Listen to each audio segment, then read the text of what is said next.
Hello, I'm Jill Kaur from the Institut Universitaire du Cancer from Toulouse in France.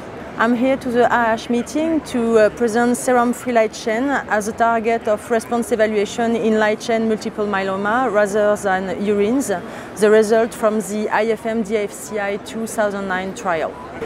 According to the IMWG criteria, the measurement of M protein in light chain myeloma has to do in the 24 hours urine collection. And in practice, this recommendation has several pitfalls, since urine assessment is heavy to manage for patients and for lab. Secondly, the quantification of M protein is uneasy. And finally, this evaluation may not reflect the response at plasma cell level because of the metabolism of free light chain by the kidneys. Among the 700 French patients from the IFM 2009 trial, we identified 115 patients with light chain myeloma, around 60%, which was the expected proportion. And we also identify among classical myeloma, in order to have a benchmark to response treatment in this trial, 331 patients with classical myeloma, but with a serum-free light chain expression at diagnosis.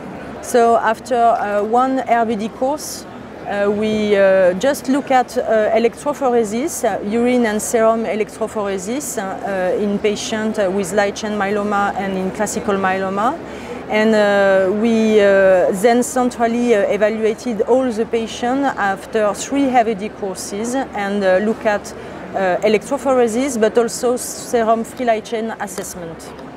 So if we just look at urine assessment, the proportion of patients with light chain myeloma in near complete response, which is a very good complete response, a very good partial response with M component only detectable on immunofixation.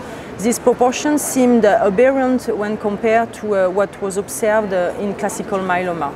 However, serum-free light chain assessment was comparable between light chain myeloma patients and between classical myeloma. So we conclude that serum-free light chain assessment is more reliable than urine assessment.